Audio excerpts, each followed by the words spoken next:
정채봉님의 시 가운데에 상처 없는 새가 어디 있으랴 하는 시가 있습니다. 대략 이런 내용입니다. 상처를 입은 젊은 독수리들이 벼랑으로 모여들기 시작했다. 날기 시험에서 낙방한 독수리, 짝으로부터 따돌림을 받은 독수리, 윗 독수리들로부터 할퀴당한 독수리, 그들은 이 세상에서 자기들만큼 상처가 심한 독수리는 없을 것이라고 생각했다.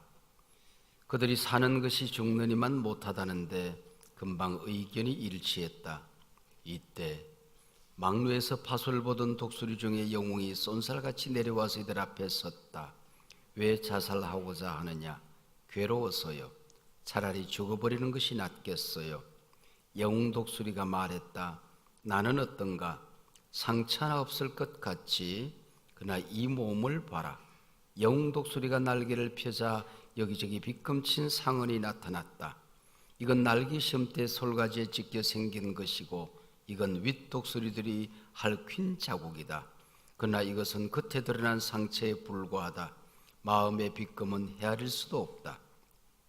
영웅 독수리가 조용히 말했다. 일어나 날자구나. 상처 없는 새들이란 이 세상에 나자마자 죽은 새들이다. 살아가는 우리 가운데 상처 없는 새가 어디 있으랴? 살아가는 우리 가운데 상처 없는 사람 어디 있으랴? 하는 그런 시입니다. 지구촌은 상처촌입니다. 어머니 뱃속에서부터 생명이 잉태되면서 이 아이는 핏덩이가 되기 전부터 상처를 받기 시작합니다. 그리고 마지막 죽음의 자리에 이르고 하나님 앞에 설 때까지 인간은 상처를 주고 상처를 받습니다. 상처를 받는 것은 어쩔 수 없이 내 잘못 아니라 할 수 있겠지만 그 더러운 상처, 이미 십자가 위에서 우리 예수님이 다 해결한 그 상처, 이것을 가슴에 간직하고 살아가는 것은 내 잘못이라고 하는 거지요. 습관적이고 반복적인 죄 때문에 사탄의 영역 속에 살아가는 사람들, 용서하지 못하는 마음 때문에 미움의 노예가 되어서 살아가는 사람들, 상처가 깊은 가시가 되어서 인생을 불행하게 살아가도록 내버려 두는 것은 내 잘못이라고 하는 거지요. 저는 1년에 여름 휴가를 한두 팀하고 함께 보내게 되는데 반드시 함께 보내는 팀이 우리 교회의 장로님들하고 함께 여름 휴가를 보냅니다. 내 휴가 날짜가 정해지면 우리 장로님들이 전부 다 거기에 맞추어서 당신들의 휴가 날짜를 조정을 합니다. 그리고 때로는 국내로 때로는 국외로 나가서 한 3박 4일 정도 여름 휴가를 같이 보냅니다. 얼마 전에 신안 앞바다에 있는 조그만한 섬 정도라고 하는 곳에 가서 여름 휴가를 보냈습니다. 그 유명한 문중경 전도사님의 영향력 때문에 섬 전체가 복음화된 우리나라에서 가장 멋진 복음의 섬이라고 할 수가 있습니다. 그 주일학교 출신 가운데에 김중건 목사님, 또 성결교회 거목 이만신 목사님, 정태기 목사님, 그런 분들이 그 섬에서 다 그 문중경 전도사님의 복음을 듣고 주일학교 다닌 아이들이 자라서 한국교회를 이끌어갔던 바로 그 위대한 섬입니다. 거기서 제가 재미있는 이야기 하나를 들었습니다. 아이들이 바닷가 가서 놀아요. 그러면은 조그마한 그릇들이 올라옵니다. 그러면은 할아버지 또 삼촌 아버지들이 고기잡이 갔다가 좌초되어져서 배가 가라앉고 죽기도 하고 상처를 입기도 하고 그때 물속에 잠긴 그릇들이라고 생각을 했습니다. 우리 할아버지 잡아먹은 귀신, 그리고 동네 아이들이 멀리서 그 그릇을 돌을 던져 깹니다. 그래서 그릇이 깨지면은 귀신 잡았다. 그리고는 그릇을 들고 멀리 가서 땅에 묻고 가서 놉니다. 그날 아침에 그 동네에 조금 모자란 아이가 있었어요. 스물아홉 살이란 먹은 청년인데 좀 모자라니까 친구들이 초등학교 1학년, 2학년 되는 아이들입니다. 이 아이들이 학교 간 다음에 혼자 심심하니까 바닷가에 놀러 나갑니다. 룰루랄러러 룰루랄러러. 근데 보니까 그릇이 하나 올라와 있거든요. 뭔지 모르니까 이 아이는 그릇을 가지고 집에 왔어요. 엄마, 나 그릇 하나 두었다. 그릇 하나 두었다. 그랬더니 그 왜 가지고 오느냐고 마당에 던져놓으라고. 마당에 던져놨는데 그게 개밥그릇으로 쓰기 안성맞춤이었어요. 그래서 개밥을 거기 주었습니다. 근데 서울에서 어떤 분이 손님이 오셨는데 개밥그릇이 이상하게 생겼거든. 좀 빌려달라고. 그래서 올라가서 감정을 해보았더니 700년 전에 중국 저장성에서 그 신안 앞바다를 거쳐서 일본 하카다항까지 무역선이 왔다 갔다 할 때에 그때에 있었던 그 그릇이라는 것을 알게 된 것입니다. 아, 신안 앞바다에 그때 좌초된 배가 여기 가라앉았구나. 그래서 그것을 끄집어내서 28톤급 배를 끌어올립니다. 그리고 24,000점 보물을 끄집어냅니다. 그리고 자그만치 중국 돈, 한국 돈, 일본 돈 8톤이 거기서 나옵니다. 어마어마한 돈이 거기서 나오게 되는 거죠. 그 개밥그릇 쓰던 그릇 하나가 신안군에 있는 제일 비싼 아파트보다 더 비쌌습니다. 그런 어마어마한 보물이 24,000점이 나온 겁니다. 하나님께서 우리 모두 한 사람 한 사람을 만드신 바라. 에베소서에 보면 그렇게 해서 포이에마, 하나님이 빚어서 만든 작품이라는 겁니다. 적당히 만든 찍어낸 상품이 아니라 작품이라는 거예요. 작품 가운데는 우리 사람 한 사람 한 사람 걸작품 아닙니까? 우리는 걸어다니는 작품이니까 걸작품이란 말이에요. 근데 우리를 이 보물인 줄 알지 못하고 개밥그릇처럼 자기 인생을 굴리는 사람들이 의외로 많이 있습니다. 왜요? 상처로 더러워져서 그렇단 말이에요. 또 아니면은 어릴 때에 아버지가 잘 되라고 했던 말 한마디, 어머니의 잔소리 하나, 학교 가서 친구들이 계속해서 별명 부르면서 나를 카테고라이제이션 했던 바로 그거. 그리고 또 누군가 했던 말 한마디, 청년 시절에 받았던 결정적인 경험 하나, 이것이 평생 나를 괴롭힌단 말이죠. 신혼 초에 했던 남편의 말 한마디가 평생 상처가 되어서 살아가는 사람들이 의외로 많이 있습니다. 이게 바로 어리석은 인간이라고 하는 거죠. 하나님은 우리에게 이따위 것들은 아무것도 아닌 것으로 이미 다 해결한 무기들을 참 많이 주셨어요. 주께서 채찍에 맞음으로 너희는 나음을 얻었느니라. 우리 주님이 십자가에 위해서 내 삶을 구원하실 때에 이미 이 온갖 상처들은 다 해결했습니다. 예수님의 보혈에 이런 능력이 있습니다. 그래서 지금까지 너희가 내 이름으로 아무것도 구하지 않았으나 이제부터 무엇이든지 원하는 대로 구하라. 내가 즉시 시행하리라. 나사렛 예수님의 이름으로 명하노니 상처는 떠나갈지어다. 내 상처에 붙어서 나를 질병으로 몰아가는 더러운 병마야 떠나갈지어다. 우리 관계를 깨뜨린 사악한 영아 떠나갈지어다. 예수님의 권세가 우리에게 있단 말이죠. 복음의 능력이 우리에게 있어요.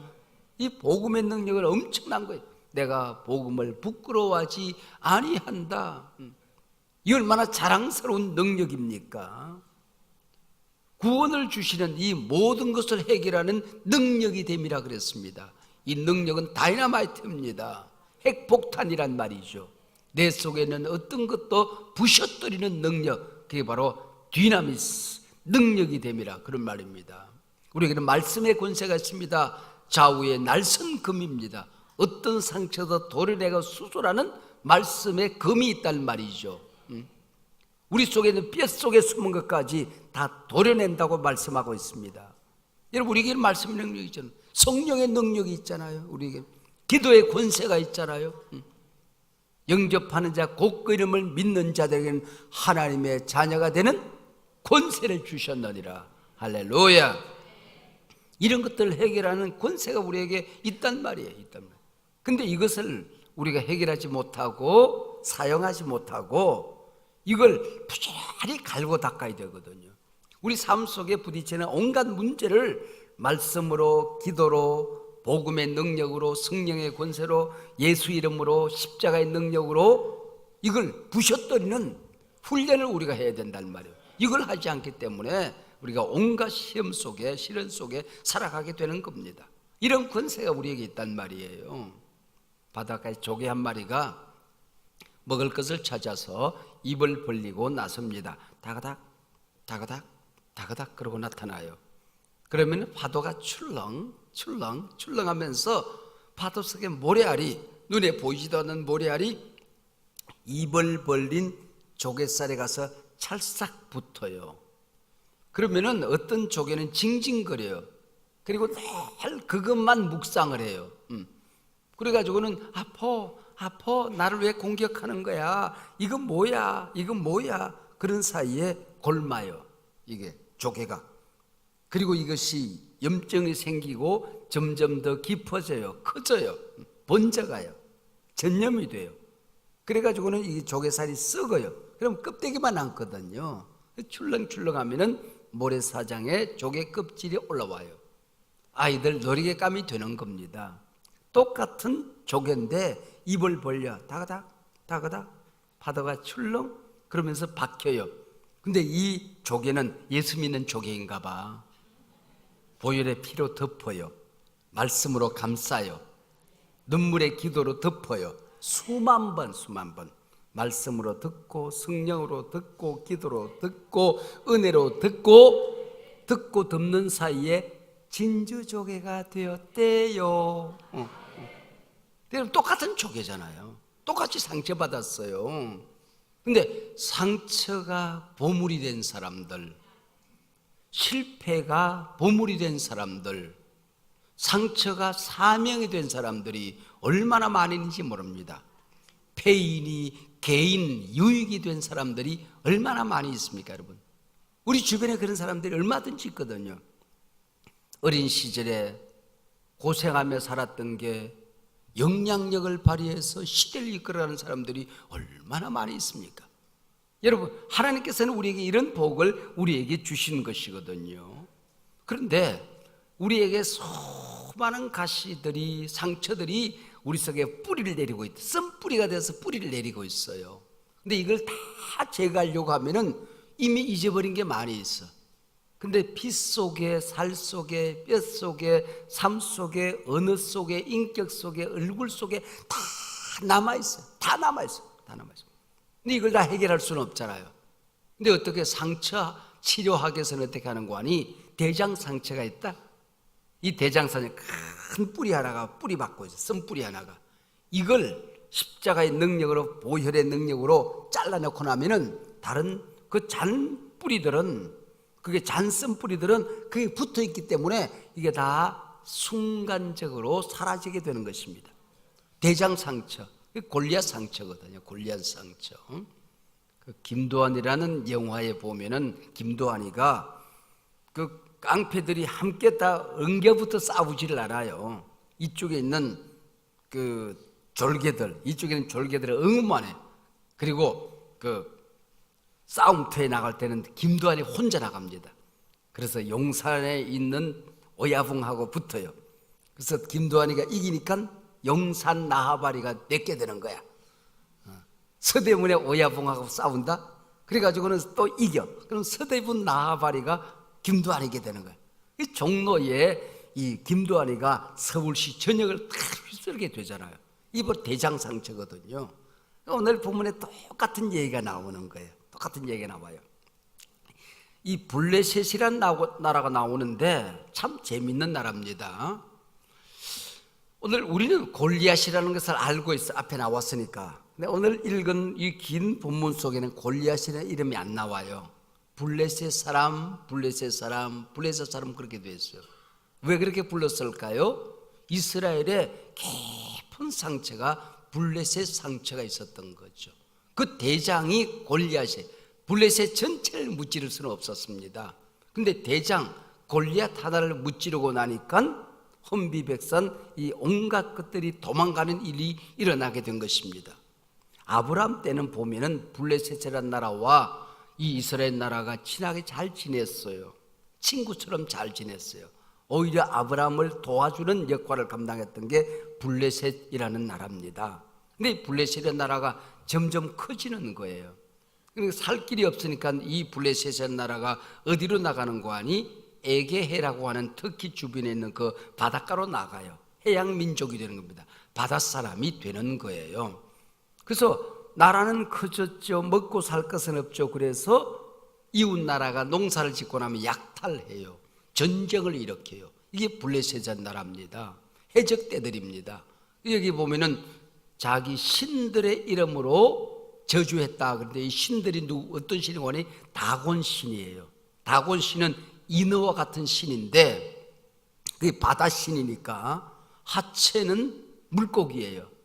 그리고 상체는 장굴의 모양을 하고 있어요. 이게 바로 다곤 신이에요. 다곤 신을 믿는 족속들이 모이기 시작을 해요. 여러 족속들이 모이기. 그 가운데 아낙 자손의 후예들이 블레셋 자손들과 이 가드 자손들이 함께 하나가 되는 거예요. 바로 이 거인족입니다.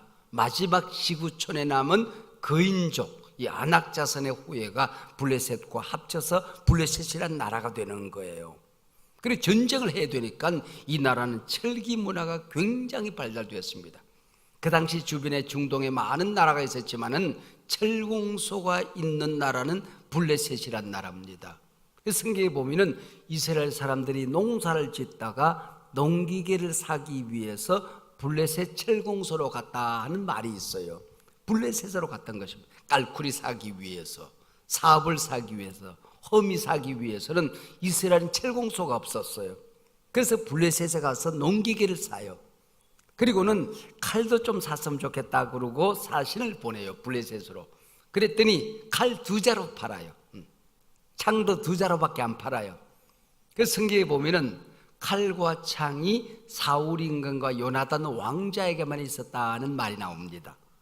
블레셋 사람들은 철기 문화가 발달돼서 군사들이 다 이 강철로, 창으로, 칼로 무장을 했는데 이스라엘 사람들은 철공소가 없었으니까 철기 문화가 없던 그때에 때니까 이 이스라엘 사람들은 왕과 왕자의 손에만 칼이 있었다는 말이 나와요. 그 전쟁을 치르면은 이길 수가 없잖아요.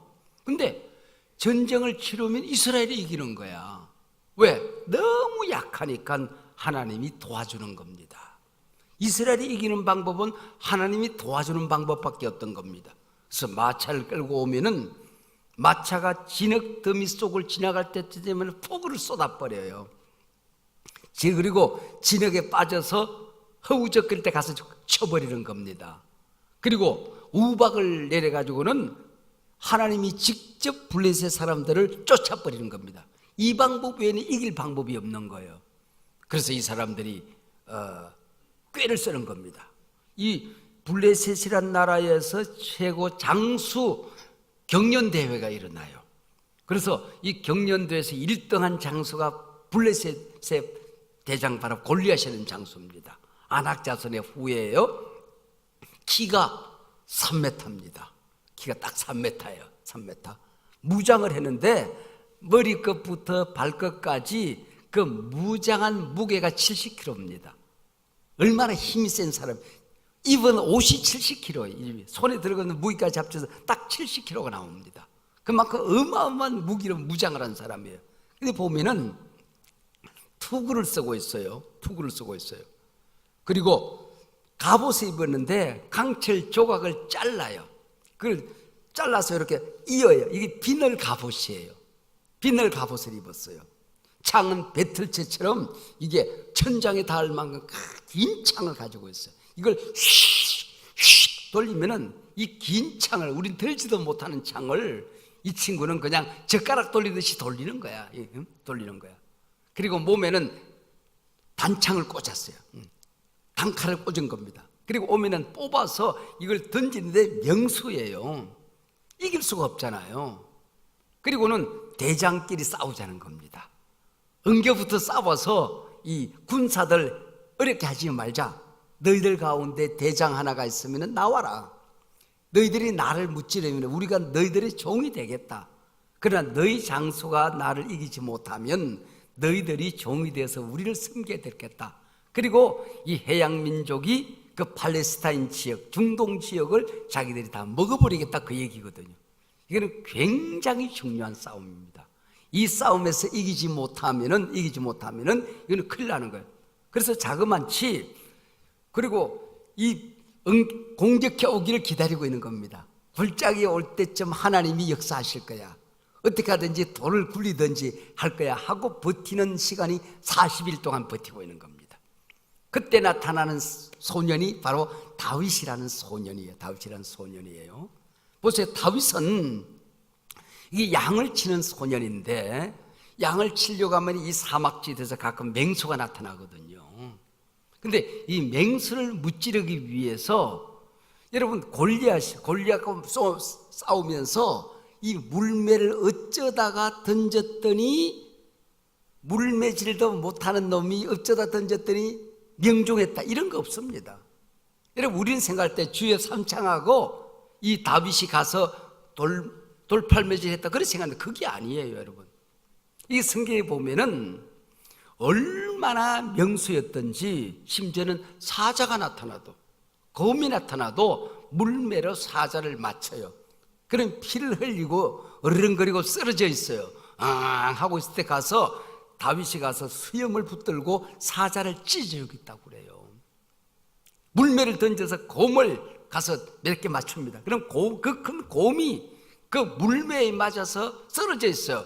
그리고는 이러고 입을 벌리고 있는 겁니다. 그때 가서 곰을 찢어 죽일 만큼 힘이 센 장수입니다. 소년인데, 20살에 안 된 사람은 소년이라고 그래요. 이 소년이 바로 이런 어마어마한데, 그러려고 하면 어느 정도 되는 거 아니?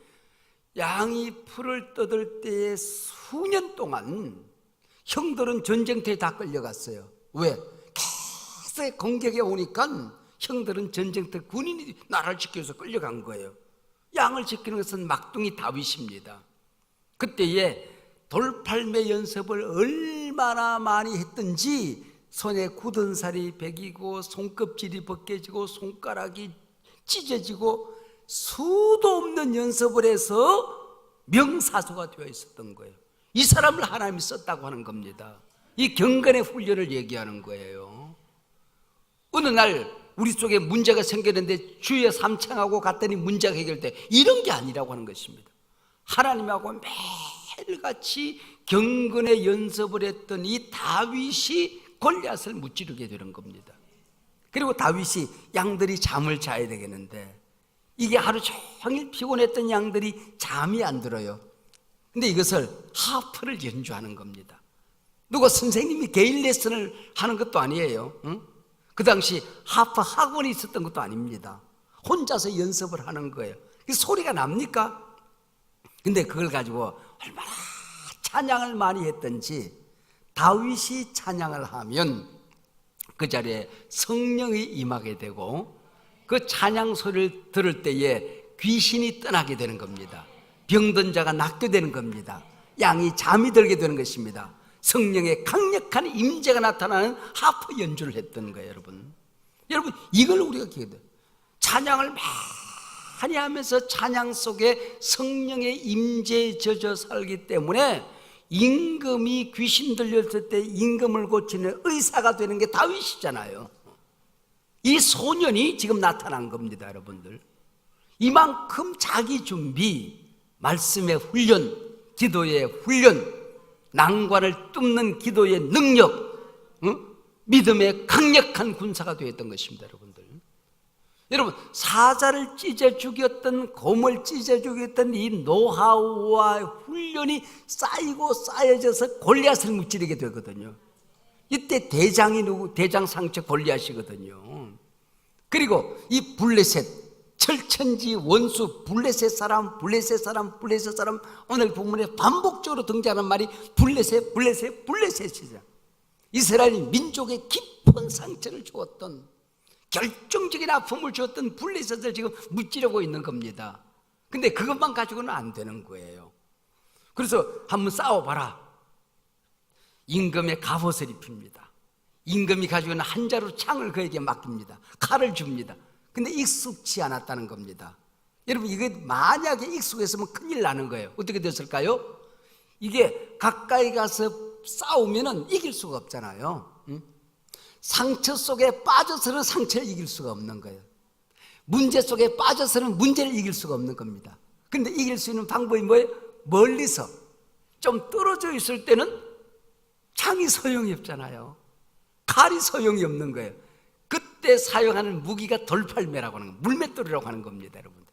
이제 이 싸움을, 내가 잘하는 싸움을 이제 시작하는 거예요. 문제는 아무리 명사수라도 지금 골리앗을 보세요. 앞에 방패든 부관이 큰 방패를 들고 딱 버티고 있어요. 물매를 아무리 던져도 방패를 크게 움직이지 않아도 돼. 조금만 움직이면 끝나는 거예요. 방패 철석 뚫지를 못하는 거예요. 그리고 투구를 쓰고 있기 때문에 이마가 열려있지 않았다. 근데 이마에 돌이 꽂혔대. 이 말이 됩니까, 여러분? 말이 안 되잖아요. 그뿐 비늘 갑옷을 입고 있었단 말이에요. 온몸이 철로 무장되어 있었기 때문에 빈 공간이 없었어요.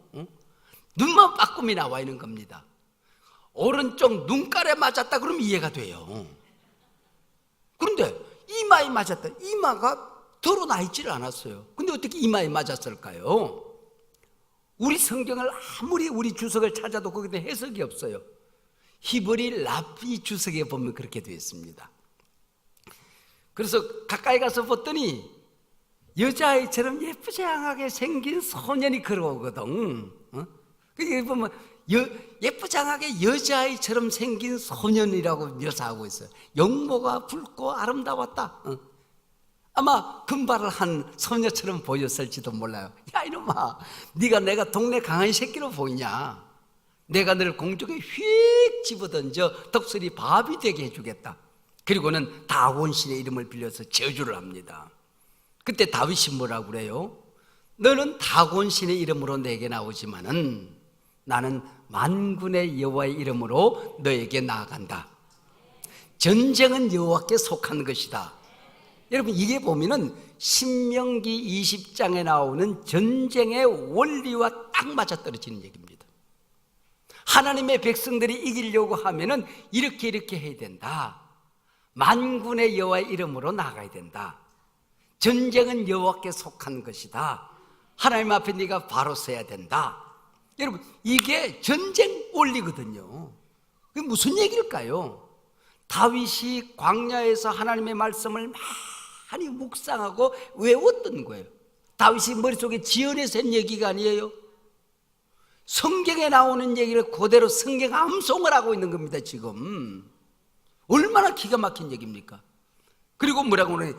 너는 칼과 창과 단창으로 내게 나오지만은, 칼과 창과 단창, 내가 너한테 엉겨붙으면 내가 그 창과 칼과 단창이 유효하겠지. 그러나 하나님이 위에서 너를 때려 부시면 네가 이길 수 있겠냐, 그 얘기거든요. 그래 하도 기가 차니까 다윗이, 야, 이 녀석아, 내가 너를 공중에 할 때에, 히브리 랍비들의 얘기예요. 공중에 이러니까 두구가 휙 벗겨졌다는 거야. 공중에 집어 던지겠다. 공중에 이렇게. 그 투구가 벗겨져서 두글딱 굴러들어갔어요. 근데 방패든 소년이 방패를 잠깐 놓고, 아이고 장군님 제가 주스러 가겠습니다. 그리고 방패 주스러 간 사이에, 투구가 벗겨진 사이에 다윗이 돌팔매를 휙 던졌더니 이마에 가서 꽝 박혔다, 그 얘기예요. 이게 히브리 랍비들의 얘기예요. 그래서 상처를 치료한 사람들이 이 대장 상처를 치료하려고 할 때에 자기의 영성 훈련, 십자가로 무장, 말씀으로 단단히 무장하고, 곰을 찢어 죽이고 사자를 찢어 죽이는 문제가 있을 때 기도로 해결했던 이 내공이 쌓여져요. 영적인 경험이 쌓여져야 되는 겁니다. 영적인 실력이 쌓여져 있어야 된다는 것입니다, 여러분들. 우리 민족의 위기 상황 속에서, 한국대의 위기 상황 속에서 날마다 우리 가정에 부딪히는 수많은 문제들, 이것을 해결하는 영적인 내공이 쌓여질 때 그 교회를 쓰는 겁니다. 그 가정을 쓰는 겁니다. 매일 아침 아이의 머리에 손을 얹어 기도하는 어머니의 기도가 쌓이고 돌팔매질 연습이 되어서 이 아이가 민족을 바꾸는 역사가 일어나게 되는 것입니다. 시대를 바꾸는 인물이 그 가정에서 태어나가는 겁니다, 여러분들. 이걸 우리가 알아야 되는 거예요. 그러면 그것만 가지고 되는 건 아니에요. 하나님이 우리 가정의 문제를, 이 시대의 문제를, 내 삶 속에 있는 이 온갖 상처들을, 투구를 하나님이 벗겨주셔야 되는 거예요. 방패를 하나님께서 처리해 주셔야 되는 겁니다. 갑옷을 벗겨주셔야 되는 것입니다. 성령이 이건 하는 일입니다. 이건 하나님이 하는 일이에요. 이건 예수님이 하는 일이거든요. 그때 드러난 그것을 맞추는 내 영적인 내공이 돌고 돌아서 골리앗의 이마를 내려쳐니, 이런 돌이 얼마나 힘이 있었던지 두개골에 가서 박힌 겁니다. 이 머리가 깨질 수는 있어요, 이 돌에 의해서. 그런데 이 단단한 두개골에 돌이 박혔다는 얘기는 성령이 하신 것입니다. 내 영적인 실력과 내공이 성령의 능력과 합치되어졌을 때에 이 골리앗 상처가 사라지는 것입니다. 블레셋이 떠나게 되는 것입니다. 시대가 치유되는 역사가 일어나게 되는 것입니다.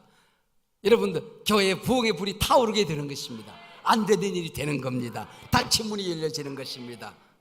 쌓여졌던 문제가 해결되어지는 겁니다. 이게 골리앗과의 싸움이에요.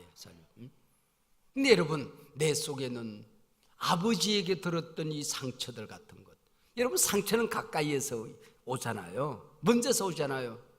아프리카 추장에게 상처받은 분 손 한번 들어보세요. 없잖아요. 항상 내 남편, 내 부모, 내 자식, 내 형제, 내 교인, 내 목사님, 내 장로님, 이런 분들에게 상처를 받는단 말이죠. 상처는 가까이서 오는 거예요. 아버지 어머니가 잘 되라고 했던 말인데 내게 깊은 상처가 되는 거예요. 그래서 프로이드가 참 재미있는 말을 했어요. 아버지 이미지가 신관을 결정한다 그랬습니다. 어릴 때 우리 아버지가 어떤 분이었는가 생각해 보면 하나님을 그런 분이라고 생각하는 거예요.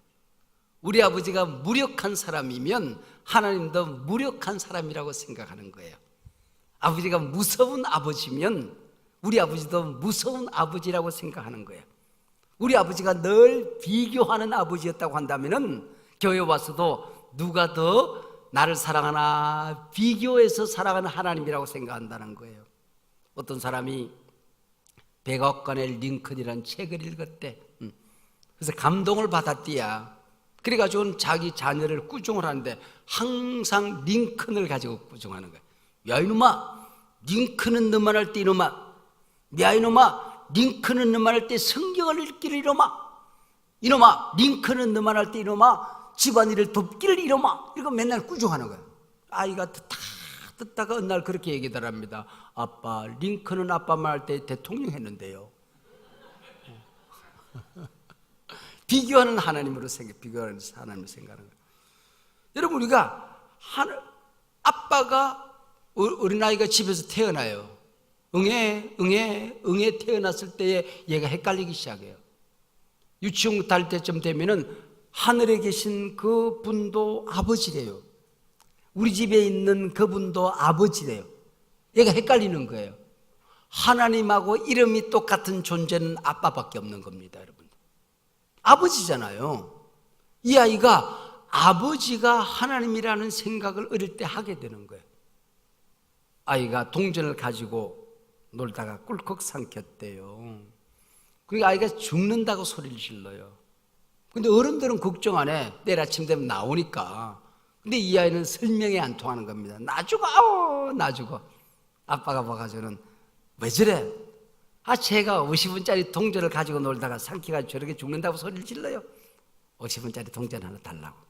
그리고 왼손에 감춰가지고 가요. 배꼽을 만져요. 수리 마수리, 우리 애가 삼킨 동전 나와라.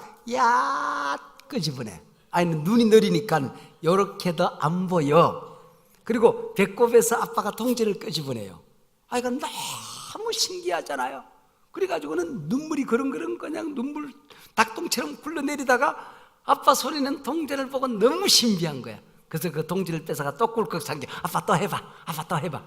그 다음날 50원짜리 2개나 왔더라. 이게 아빠는 영적인 존재, 신비한 존재입니다. 전지전능한 존재거든요. 전지전능한 존재예요. 여러분, 대개 집안에서 아이들 잘 되라고 하는 말이잖아요. 그런데 우리 속에 예언의 능력이 없는 거예요. 말씀으로 무장된 게 없는 거예요. 내 입술에 말씀이 담겨 있지 않아요. 텔레비전에서 들은 거, 친구한테 들은 거, 내 아버지, 내 어머니한테 들은 거, 이게 입으로 튀어나오는 거예요. 이걸 잘라버려야 돼요. 이 저주의 언어들을 잘라야 돼요. 그리고 묵상해야 돼요. 예언의 능력을 받으셔야 돼요. 말씀으로 무장해야 돼요. 기도의 은혜가 나와야 돼요. 축복의 은혜가 나와야 돼요. 이게 여러분 다윗에 입에서 쏟아지는 하나님의 말씀, 전쟁의 수칙이 쏟아져 나오는 겁니다. 여러분들, 그때 이게 상처가 달라지는 거예요. 부부간에도 마찬가지예요. 부부간은 다 서로들 사랑해서 하는 말일 수 있어요. 남편 아내에게 위하는 말이 상처가 되는 거예요. 가깝기 때문에 익숙함이 함부로 말을 하는 관계가 되어버리고 만 겁니다. 그리고 뭐라고 하는지 알아요? 나 같은 남편이 있으면 나와보라 그래요. 엄마들은 뭐라고 하는지 알아요? 나 같은 엄마 있으면 나와보라 그래. 이놈아, 나가보세요. 오산 시민 다 나와 있어요. 안 나가보고 하는 소리라니까.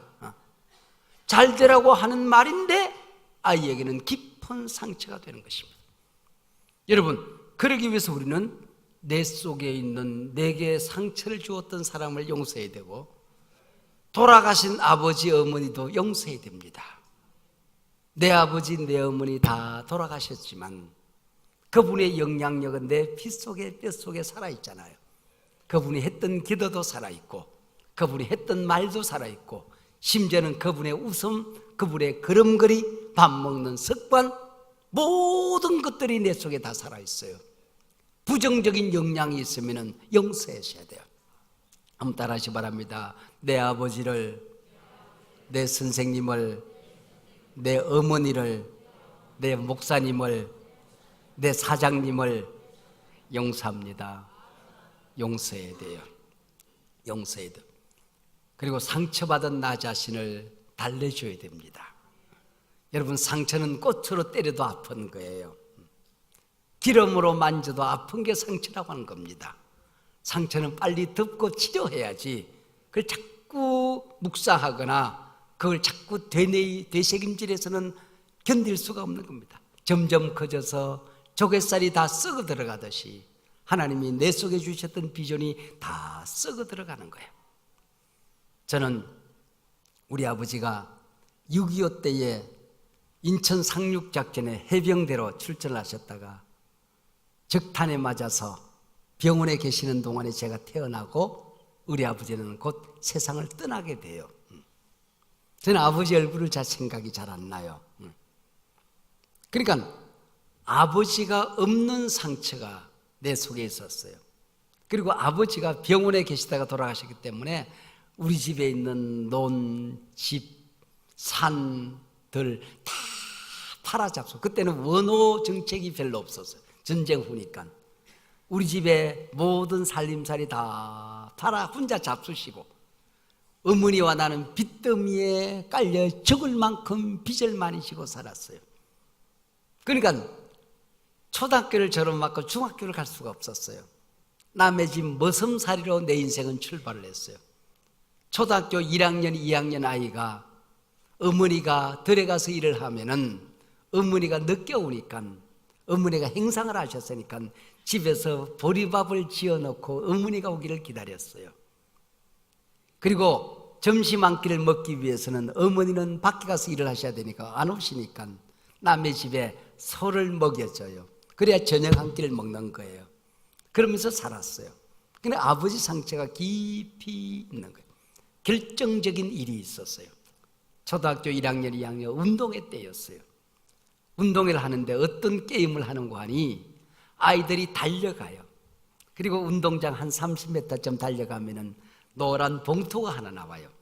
그 봉투를 끄집어내면 지문이 나온다. 밀짚 모자 그래 써져 있어요. 그러면은 이 초등학교 1학년, 2학년 아이들이 글씨를 모르는 아이들이 그때는 많았어요. 글씨를 모르는 아이들은 그걸 읽어 주어봤자 소용이 없어요. 그래서 글씨 한 아이가 그걸 읽고는 밀짚 모자 그러더니 밀짚 모자를 줘요. 그러면 그걸 들고 달려가면 이게 맞으면 1등 하는 거예요. 담임 선생님 손잡고 그럼 선생님 그럼 담임 선생님 뛰어나와요. 그래서 손잡고 뛰어가면 1등 하는 거예요. 내가 주은 지문에 아버지 손잡고 뛰깁니다. 나는 아버지가 없는데. 그래서 잡고는 가만히 서 있었어요. 그랬더니 우리 엄마가 달려나왔어요. 보니까 아버지 손잡고 뛰기거든요. 아버지 손잡고 뛰는데 아버지가 얘는 없어서 내가 손잡고 뛰었다 그러면 되잖아요. 어머니가 뛰었는데 어머니가 왜 운동에 오시면서 한복을 입고 오셨을까? 그때는 요즘은 엄마들이 그냥 나이키 운동복 딱 입고 오잖아요. 나이키가 없으면 나이스를 입고 말이죠. 푸마가 없으면 하마를 입고 오잖아요. 근데 그때는 왜 한복을 입었을까 이해가 안 됐어요. 지금 생각하니까 우리 어머니 유일한 외출복이 한복이에요. 시장 갈 때도 한복을 입었어요. 항상. 그리고 몸빼 바지 하나, 일제 때 그 몸빼 바지라는 게 있었어요. 일복이에요, 일복. 그 일복이라는 뜻이 일하는 옷이라는 뜻이에요. 몸빼 바지 한 벌. 그게 우리 어머니 옷의 전부였어요. 그러니까 아들 운동회 갈 때는 한복을 입고 오셨던 거예요. 내 손 잡고 달려가다가 내 어머니가 한복을 밟았어. 그리고 내 손을 놓치고 그러기 시작했어요. 나는 엄마라고 소리를 지르고 엄마에게 달려갔어요. 엄마는 띠뚱띠뚱 하다가 운동장 바닥에 얼굴을 갈았어요. 치마가 불렁 자빠졌어요. 엄마, 엄마. 그리고 치마를 뜯고 엄마 손을 붙들고 피가 고이는 엄마의 발을 붙들고 엄마. 그때 아버지에 대한 원망이, 아버지 없는 서러움이 북받쳐오르기 시작했어요. 엄마와 나는 부둥켜고 울었어요. 아버지 때문에 고생했던 모든 것들이 쏟아지기 시작했어요. 그리고는 아빠를 원망하면서 그때부터 아빠의 산소를 가본 적이 없어요. 목사가 안수를 받는 날까지 아빠의 산소를 가본 적이 없어요.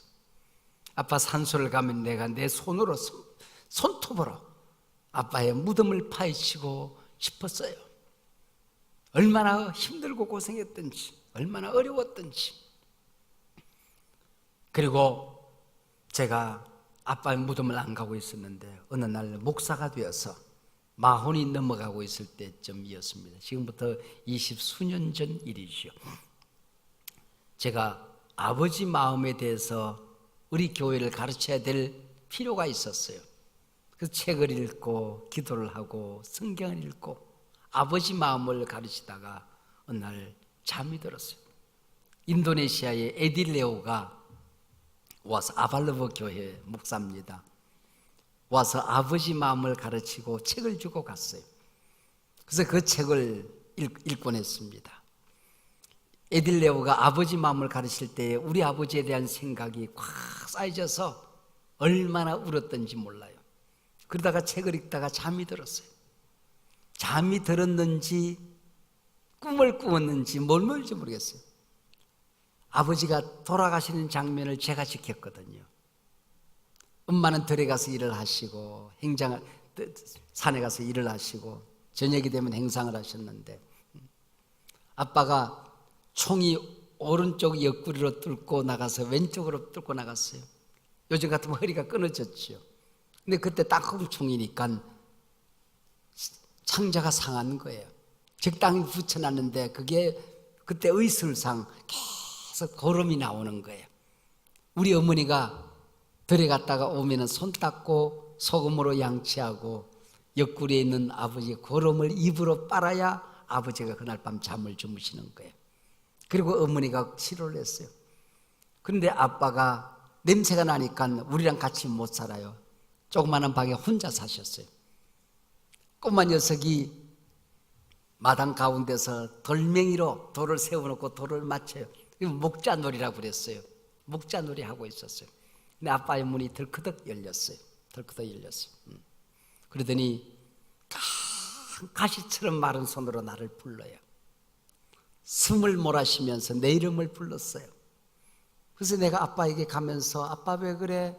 먼지 묻은 손으로 아빠 무서워, 아빠 무서워, 아빠 무서워. 아빠가 내 손을 잡았어요. 고드름처럼 싸늘하게 이미 식었어요.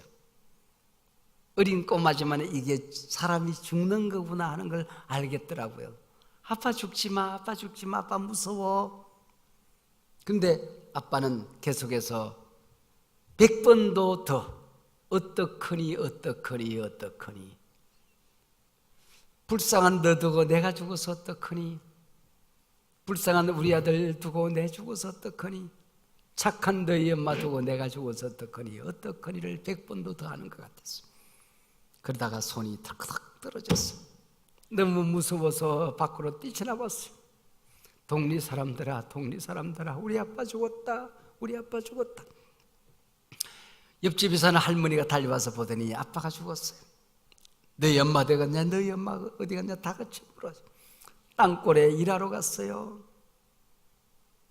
맨발로 뛰어가더니 새말댁 영마 아빠 죽었다, 영마 아빠 죽었다. 미친 듯이 치마자락 잡고 어머니 달려왔고 아빠를 장례를 치러 왔어요. 그때 나는 알았어요. 우리 아버지가 애국자라는 걸. 우리 아빠가 나를 너무 사랑했던 걸 알았어요. 우리 가족을 두고 죽으면서 얼마나 아빠가 힘들었을까, 아빠의 마음을 알았어요. 그때 막 불려졌던 찬송 하나가 있었어요. 아버지 사랑합니다. 아버지 사랑합니다. 아버지 경배합니다. 아버지 채워주소서 당신의 사랑으로. 이 노래를 처음 번은 부른 것 같아요. 밥 먹는 시간에 잊어버리고 이 노래만 불렀어요. 아버지를 용서했어요. 그리고 나를 달랬어요. 영모야, 얼마나 힘들었니? 그러나 너 잘 살았어, 잘 자랐어. 열심히 살았잖아, 열심히 공부했잖아, 엄마 손잡고 부지런히 기도했잖아. 나를 달래기 시작했어요. 청소년 시절에 힘들었던 게 생각날 때마다 괜찮아, 괜찮아, 너 자랑스러운 아들이야, 잘 자랐어. 그리고 아빠가 나라를 지킨 게 너무 자랑스러워서 국방부로 달려 들어갔어요. 우리 아버지가 이러이러한 사람인데 우리 아버지가 시골에 묻혀 있습니다. 국립묘지 가야 될 거라고 생각했는데 왜 우리 아버지가 시골에 묻혀야 되지? 당신들이 신청을 안 해서 그렇지요. 쭉 찾아보더니 날짜를 정해주시면서 언제까지 이장하고 정리할 준비를 하세요. 그리고 아버지를 국립묘지에 모셔드렸어요. 대전 현충원에 모셔드렸어요. 제가 대전을 지날 때쯤이면 항상 아버지에게 달려갑니다. 아빠 나 풍에 갔다 온다. 아빠 나 책 냈어. 아빠 나 이런 사람 됐다. 아빠 나 예배당 짓고 있어. 힘들어 아빠. 아빠랑 노는 거예요. 그게 10년이 쌓이고 20년이 쌓이고 아버지 마음이 쌓인 다음에는 내 아내를 보는 눈이 달라졌고 내 자식에게 하는 언어가 달라졌고 내 교인 한 사람 한 사람을 보는 내 마음이 달라졌고 내 부교육자 장로님들을 보는 눈이 달라졌어요. 눈이 달라졌어요. 내가 내 부교육자들에게 항상 내가 다그쳤어요. 옛날에는 야 이놈들아, 나는 맨손으로 돈 한 푼 없지만 이렇게 큰 교회를 이루었어. 너희들은 전도만 하면 되는데 왜 그게 안 돼? 그렇게 생각했어요. 우리 아이들도 마찬가지예요. 그러나 지금은 우리 부교육자 한 사람 한 사람이 내 아들보다도 더 소중하게 여겨져요. 모자라는 거 덮어주고 잘못하는 거 가르쳐주고 부교육자가 새벽 예배 설교하고 나면 불러가지고 내가 30분 설교하고 나면 30분 동안 가르쳐요. 시작은 이렇게 하면 어떻겠니? 성경 해석은 이렇게 하면 어떻겠니? 클라이막스는 이렇게 하면 어떻겠니? 제스처는 이렇게 하면 어떻겠니? 아이 컨택은 이렇게 하면 어떻겠니? 제가 2년 3년 동안 가르치고 나면 이 아이들이 인물이 돼요. 인물이 돼요. 요즘 우리 교단에서는 큰 교회 나오면 무조건 우리 교회 와서 찾아요. 최근에 지난 몇 년 사이에 크게는 수만 명, 적게는 수천 명, 또 최소한 1,000명 그 정도 되는 교회를 최근에 우리 교단에 있는 대부분의 교회는 우리 교회 부교육자들이 가요. 그게 제가 받은 복이에요. 이 사람들이 성장하는 게 저는 한국교회를 섬기는 것이라고 생각하거든요. 내 자식들 불러놓고 내가 축복하는 게 내 소명이라고 생각해요. 우리 집안에 있는 아이 하나가 어린 아이, 이제 막 시집 온 아이인데 참 조심스러운 일입니다. 암에 걸렸어요. 애기 하나 낳고 암에 걸렸어요. 이 아이가 절망해요. 아니야 얘야, 우리가 우리 재산 다 팔아도 너 살릴 거야. 이 아빠가 치료하고 금식해서 너 살릴 거야. 하나님 앞에 너 맡긴다. 온 식구가 기도하고 얘를 격려해요. 얘야, 하나님이 네 믿음 키우는 거야. 네가 나를 살리려고 네가 아픈 거야. 내가 기도가 게을러서 하나님이 나 살리려고 너 아픈 거야. 너 살릴 거야. 그리고 함께 매달리는 겁니다. 이 아이가 암에 걸린 다음에 우리 가정이 얼마나 복을 받는지, 바쁘다고 놓쳤던 축복 기도를 살렸고 가정 예배가 살아나고, 여러분 가정이 살아나기 시작하는 거예요. 이 아버지가 하는 일이에요. 아버지가 하는 일이에요. 온 식구들이 이 아픔을 끌어안고 기도하는데 이 아이가 믿음이 살아나고 커지기 시작해요. 기적이 일어나고 있어요. 의사는 불가능하다고 얘기했어요. 의사가 놀라고 있어요. 반드시 완치될 거예요. 완치될 거예요. 이 아버지 마음이 가지는,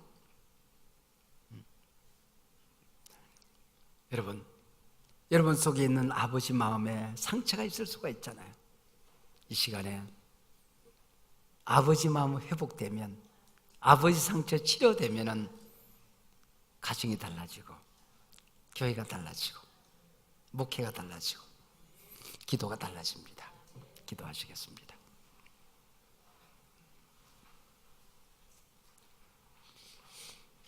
하나님 아버지 고맙고 감사합니다. 이 새벽에